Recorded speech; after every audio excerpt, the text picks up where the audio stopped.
Hey, everybody, and thanks for joining me on another episode of Straight Jacket White Rabbit. My name is Adam. As usual, I'll be your host.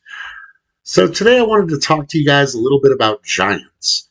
Now, I don't want to talk about any one particular giant. Um, it'll become it'll become evident why here in a moment, but I just want to talk about giants in general, you guys. There's a lot of people who just kind of naysay the idea, and they just kind of rub like they just kind of rub people's faces in it. I mean, I can't really say it any other way. You believe in giants, and they're just very sarcastic and things like that. But giants are not that far fetched, you guys. Even if you're not looking at this from a religious text of the Nephilim, um, or the more, I'll call them theatrical tales from Greece of the Titans. I understand it's harder to think of in terms of those giants. But what about the modern day giants? The giants that have been told stories for even the last 500 years. Most of those are not what we would think of when most people think of giants, but they should be. And I'll explain why. I'm not saying that the Greek Titans or any of these other things didn't exist. They very well may have, especially the Nephilim. I'm not saying they didn't exist. But who's to say that over the years they didn't breed themselves to a normal size or a closer to normal size? The Nephilim is a great example. Okay, angels fell in love with human women and produced offspring. Yes, they were gigantic offspring or large offspring, according to a lot of people. But even though the size of the Nephilim is argued in texts by biblical scholars, they're generally the consensus is that they were larger than men. Now, much of that comes from like one or two pieces of text that they found that weren't actually from the Bible. They were just texts about the Nephilim.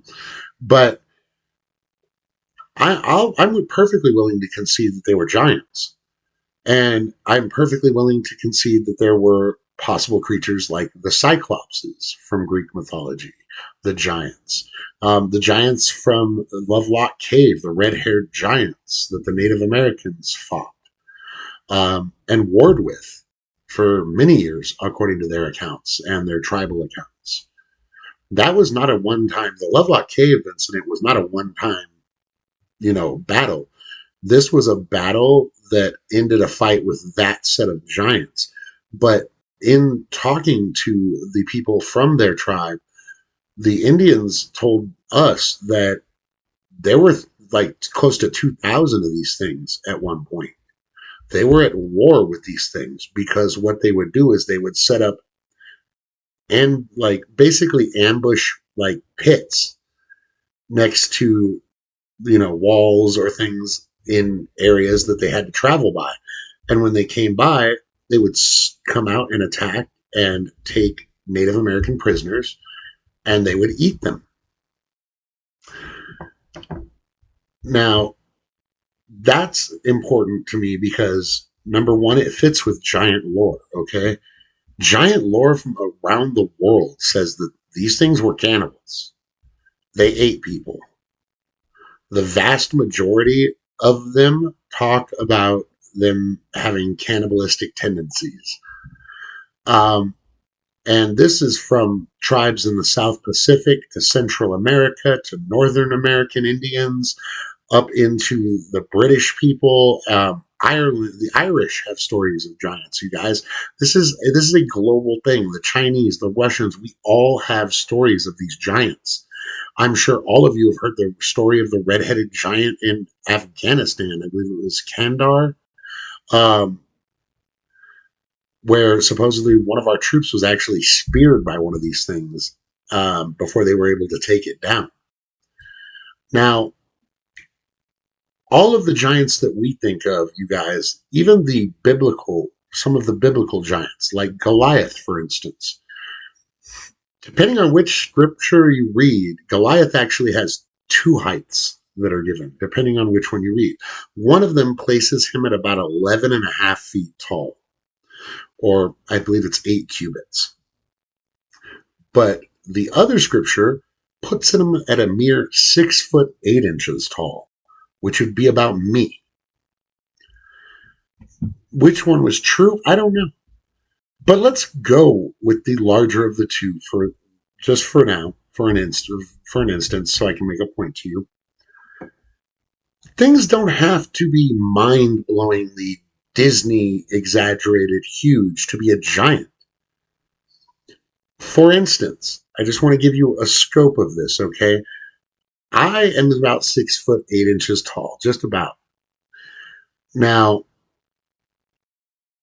if I were to walk up to a person who was 3 feet tall, that's twice their size, or a little over, they would look at me like a giant.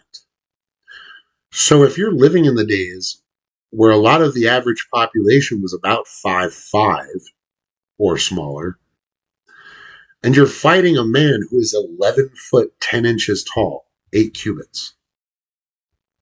Or let's be honest, let's call it 12 feet tall because that 2 inches ain't making a difference. So if you're a 5 foot person and there is a person who stands an entire another person and 2 feet taller than you, I'm going to classify that person as a giant. I don't care what anyone else says.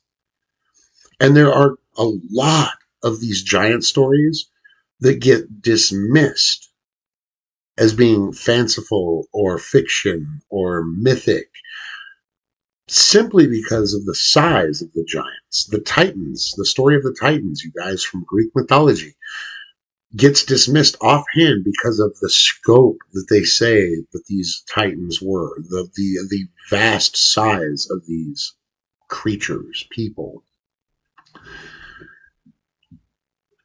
However, we do know that the Greeks were prone to a little bit of exaggeration.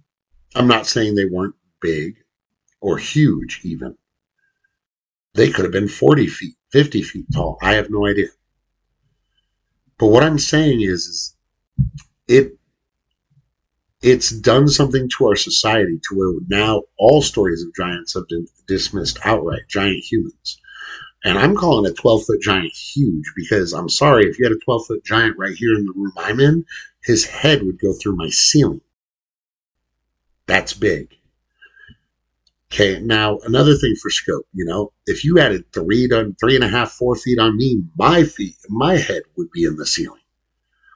Most people think I'm a giant now, and trust me, from the reactions I get going to the grocery store, people really do think that. Okay, just anywhere I go out, ask friends and family of mine. People are like constantly walking up. What did your mother feed you as a kid? And then I look at them and go, small children. No, I'm just kidding. But like, I mean, I give people the urge to take a second glance just off of how big I am. So I can understand why people put an emphasis on how big these people were at 11 feet tall, 10 feet tall, 12 feet tall. That's an enormous person. I'd call you a freaking giant, and I'm bigger than most people right now. At my height, I'm bigger than 90% of the people on this planet that are men. I didn't look at the statistic for how tall women is, but I'm pretty sure it's shorter. Sorry, ladies. But I am taller than over 90% of the population on this planet. So if I'm telling you that I consider it to be a giant, it's a giant, okay? 12 feet tall is nothing to scoff at. And these giants are talked about everywhere. Like I said, you've got the Lovelock Cave incident. You've got the stories in Britain. You've got the stories in Ireland and Central America and Pacific tribes. And a lot of them, like I said, link in cannibalism. They are all also linked into these tribes seem to be very isolated. They're always in caves or deep in the jungles or like they're in hiding, basically. Now, is this because they were being eradicated? Um, People who do tend to believe in the giants theories, um, a lot of them have a common conclusion to giants, which was that they were being hunted down and destroyed, and or that in some cases God had a hand in making sure that things like the Nephilim were not still present on Earth to this day. So, I mean, it's kind of an open topic when you look at it at things like this. And I'm sorry, but I do tend to be on the side of giants were real. Not only were giants real, but humans were just capable of being bigger with this mystery DNA, we're going to call it. We can't say it's all Nephilim DNA because some of these stories don't match with the description of the Nephilim. Um, like, for instance, the Cyclops. But yet, Cyclopses were told to be anywhere from 12 to 10 to 15 to 8. I mean, there was a lot of different sizes given for Cyclops. They were, I mean, depending on which story you read about them, they could be up to like 12, 13, 14, 15 feet tall. Some of them said they were the height of a ship. Well, that's a little vague. Back then, they had a lot smaller ships. I don't know if you've ever seen the the Columbus ships, the remodels they have, or the remake they have of those. The guy out in England who made the remake of the Pinta, what is it, the Pinta, the Santa Maria, and whatever. But he made replicas of their, like, exact replicas of those ships. And when most people see them, they're like, they went across the ocean on that? Because compared to today's standards, they weren't that big of ships. So if you have a 15-foot man, he could be standing on the ground and have realistically his head be above the ship if the ship was on land. So, I mean, these descriptions of these giants of those sizes is not only plausible, it's, in my book, completely realistic. We have people today that, grow abnormally tall here and there who have freakish proportions. I'm talking, 7, 8, 8.5 feet tall. That's really large, you guys. That's nothing to scoff at. Are these people one of the reasons they came up with the expression of having giant's blood? That's a popular thing and has been in many cultures. Native Americans used to say it to people who were of large stature, that they must have the blood of giants. Same thing in Greece and Iceland. I mean, it's an around the world occurrence. Now, there were stories of giants who were peaceful, and there were stories of giants who ate regular food. But there were a lot of them as I'm doing my research, you guys. I mean, easily a dozen or more myths that talk about these giants being cannibalistic. They ate people and they ate other deceased giants. Like I said, the Lovelock Cave is another one I'll go back to. The Lovelock Cave instance, not only did they eat the people that they took in these ambushes, these Native Americans that they took prisoner in these ambushes, and they supposedly ate them, but they would also, according to the Native Americans, dig up recent burials once nightfall came and cook and eat the dead that were buried. Also, in the same instance, they were noted, according to the stories of the tribes, of eating their own dead. There were stories of the Indians during these wars with these giant people killing one of them, and they watched as they were dragging the body of the dead giant off in the distance and beginning to prepare them to be eaten. So, is this a story from a precursor to mankind as we know it, or a similar version of us that branched off somewhere? Are they all related to Nephilim? I don't know. They could be, I guess. Like I said, some of the giant mythology has really hard backstory to track if you wanted to try to trace that to being their bloodline. But there's got to be something in us that's capable of growing to this size, whether it's an offshoot of our ancestry, whether it was a freak anomaly that happened that was bred genetically and it spread that way. Um, we all know there are certain traits that skip a generation here and there. Could this be something that is a suppressed human trait? Is it possible for any of us to get this size? Because these sizes are nothing to laugh at. Like I said, if you saw a 12-foot tall human, you'd probably pee down your leg. That's intimidating. Okay. And I'm not saying that as a joke. Like I said, I walk down the mall, you guys. My wife loves this because my wife is only 5'2" on a good day. And she brought it to my attention one time. I never noticed this before, but we would go walking through the mall, and she always had kind of a grin on her face when we did it. And one day I asked her why.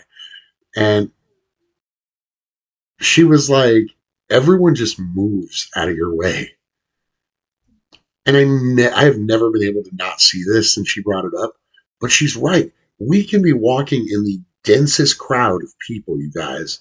And it's like Moses, like straight up parting of the Red Sea, a parting of the people. They just get out of my way. I don't consider, I mean, I consider myself tall, but I don't by any means consider myself freakishly big. Now, if they're doing that for me, imagine how people would react to somebody who's twice my height, or even close to twice my height. You get a 12, 13-foot tall person walking around, there are going to be some people quaking in their boots. And that's a promise. That's a guarantee. I've seen people who shy away from coming up to say hello to me in public who wanted to, but they shy away from just coming up to me in public because I'm so huge. So I don't think it's a fair assessment to say that these people didn't exist or we would have found their bones or all this other stuff. Because number one, I've already said before, I believe the Smithsonian has helped here, at least in the US, cover this up. And I don't believe we're the only government covering it up. I believe a lot of places are covering it up. Just like they covered up every number. And I'm really tired of people saying, well, they couldn't cover up something this big. Dude, if they can cover up all the stuff they're already covering up, yes, they can. But a lot of people have talked about finding giant skulls. I mean, if you go to a library that has old prints of their newspapers on a computer now that you can look up, you can scroll through for keywords, looking up giants and stuff like that, and find really old newspaper articles. Dozens and dozens of them, probably close to hundreds of them here in the US. Mostly from like late 17th, early to mid 18th century. But the reports are there, and even some later than that. And these small towns are coming out and in their local newspapers saying, giant human bones discovered in such and such mine, or you know, while building this so and so bank, giant skull was found, twice the size of a human skull. These people, people act like all magazines back then were, the Weekly World News or whatever it is today, the Inquirer. And I'm not saying every story published in every newspaper was true back then. I understand there was not the strict editorial board there is today, which is still full of crap. But the point is there's too many of these stories to make it coincidental, or someone was just trying to make it a fascination so that the town was visited, because that's bull. Who's going to go visit a town when they can't provide the skeleton, they can't provide the proof, but they just wrote an article about it? They'd get there and be pissed. They'd want to see the bones. And in some of these cases, they were shown the bones. Some of these towns didn't just write a newspaper article. They took photos of them next to other human skulls. And they're flipping enormous. Where did those skulls go? Oh, well, unfortunately, they were lost to time. Most of these museums will say that. There's one museum here in the out west of the U.S. who had 4 skulls like this. I'm not talking the Smithsonian. This is an actual state-run museum. You wouldn't believe what they did with them. A few years back, I think it was like 6 years ago now, they buried them. They gave them they gave them a respectful burial and put them back into the earth. Since when does Since when do museums do that? Because I've seen museums, I'm sorry, that have had the same set of bones on display for like my entire lifetime plus my mom's entire lifetime. So, wow, why did they get rid of and rebury the giant skull, the four giant skulls they had? It makes no sense whatsoever to do that. The Smithsonian, numerous different expeditions claim to have given evidence to the Smithsonian of giants. Smithsonian, surprise, surprise, oh, we don't have anything like that. But are we really trusting organizations that lose their own stuff all the time? Do you know that the Smithsonian has more lost items than every other museum in the entire US? These are, according to them, these are their words. When they're called up about certain items, they just go, oh, we lost it. Oh, we can't find it. You're a, you're a museum. Your whole thing is to preserve these things and for display and public information. How do you go, whoopsie, to a priceless artifact? Giants were real and they were being covered up worldwide. Well, now, whether this has to do with some grand conspiracy or if it just has to do with our own inadequacies, we as humans tend to like to be the top of the food chain. Um, I believe, honestly, it's one of the reasons why we don't come forward more with more information about UFOs and alien species and things like that. It's also with the giants. We don't like to think of ourselves as anything but the top of the food chain. We never have and we never will. Humankind is about being the best, not just the best humans, just being the best. We think we're smarter than everyone and everything. We think we're, you know what I mean? We're more intelligent, we're more creative, we're more this, we're more that. What happens if we weren't? What happens if we weren't the strongest or the biggest? What happens if we're not the smartest?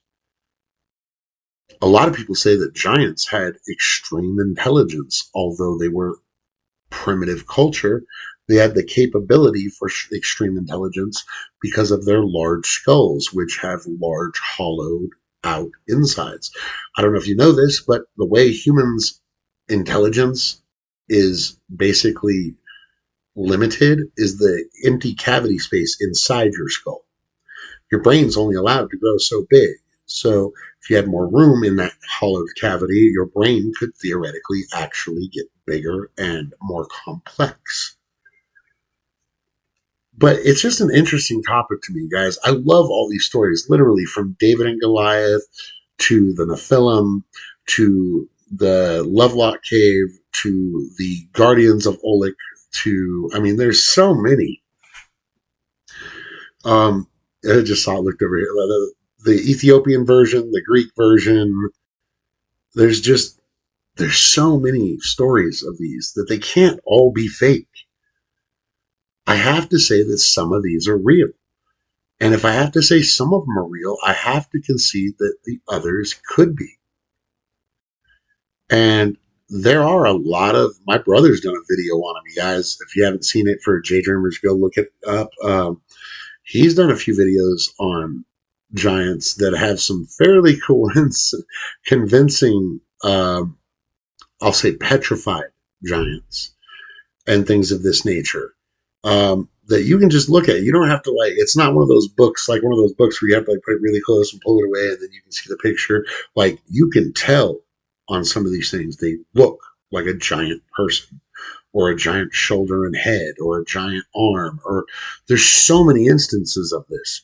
And I'm talking things the size of small mountains. So when did we start covering this up? When did we start trying to pretend like all of the entirety of the world didn't just make up this subject? And I know I go onto the UFO thing a lot. It's one of my passions, but it's how I make points too by referencing it to things I know. And just like UFO lore has been around all over the world, in every part of the world, it's not a coincidence. It was in every part of the world. Just like that, giants have been mentioned everywhere, you guys, on small island nations. Hawaii has giants, you guys. Islands in the middle of the Pacific have giants stories. This is all over the world. So we all couldn't have made up this universal lie together that giants exist. At one point in time, at some point in time, or currently today underground or wherever, there had to be giants. I find that fascinating. I really do. Maybe I've got giant's blood in me. Who knows? But people who try to downplay things, well, the giants, like the Lovelock Cave one, I'll go back to that again, um, was just people's way that they tried to discount these stories and stuff and these skeletons was absurd. Oh, well, they didn't find any really super huge skeletons. Well, number one, I don't believe that. And I'll tell you exactly why. Okay, I know how big my huge feet are. I wear a size 18, 17 to 18 shoe, depending. But I also wear like a 4E, like a quadruple E, which is, for those of you who don't know, it means I have a very wide foot. I'm practically Bigfoot. If I walk in the snow barefoot, hunters try to find me. So I just, these people had sandals that were recovered in this cave. They're still in the museum. It's like a size 28 sandal or something ridiculous. I mean, by today's measuring methods. The thing is like, I mean, it's enormous. They have a grass, like, well, I'm not going to say it's grass. I don't know what the material is. It looks like a grass skirt type of bottom piece of clothing. You could fit three people in it. I mean, it's that big around. It's huge. So what the heck was wearing this if it wasn't a giant in those caves or some giants in those caves? I don't know how many there were, but there were giants in that cave, or there was someone in that cave big enough to wear that sandal or that big old skirt looking thing. These are parts of the cave that they still have on display, even though they claim that they don't have the bones of the giant people. How you have a how you have a sandal that's like the size of my torso practically, and you're gonna go, oh no, but the giants didn't exist. How you gonna look at go? If I'm gonna see if I can find a picture of it. If I can, I'm gonna put it up. If not, I will do some more research and see if I can't find something to link as far as where it's all being held. I know it's a museum, I just can't remember where. But the items from this cave are at a museum. A lot of these little trinkets and stuff they pulled out of this cave are in the museum. And most of it's really not that special. But there are like three or four things that are of enormous size for the things that they are. Like I said, the shoes and the clothing. Um, and it's just an oddity to me that they would put that out there. It's kind of like them slapping you in the face and going, ha ha, because you're going to put that stuff out there. But then you're going to tell me, oh no, well, we didn't find any giant skeletons. What skeletons did you find? We found some, but we lost them a long time ago. Well, how big were they? Their actual answer, I I don't have an exact record, but they could have been anywhere from, I don't know, 6 to 10 feet tall, probably. Well, a 10 foot tall person is a freaking giant. I'm sorry. And once again, what with the famous excuse of we lost it. We do that a lot as a species, don't we? We lose things. How'd you get to the moon? Oh, well, we can go to the moon again, right? Oh, no, no, we lost the technology. How the heck did you lose the technology? All the original photos from the moon. Can we see those? Well, yeah, but we lost them. I mean, we do this as a people to ourselves. It's almost like we have an addiction to erasing parts of our history and then just rewriting it as we see fit. It's like some kind of a sick obsession to delete ancient truths. I mean, there are stories from the medieval era in Europe of giant men who were, in excess of 9, 10 feet tall, armored wearing men. The average man back then, you guys, was not a large dude. So a guy that's twice his size, once again, giant. So let me know what you guys think in the comments. Did giants really exist? Do they exist today? Are they hiding out? Are they extinct and they were hunted down and murdered off? What do you guys think? I'm glad you guys stuck with me through this. I hope you enjoyed the show, but I'm going to go ahead and call it. So, good night from me to you guys. Much love. I appreciate you all, and I hope to see you on the next show. Good night.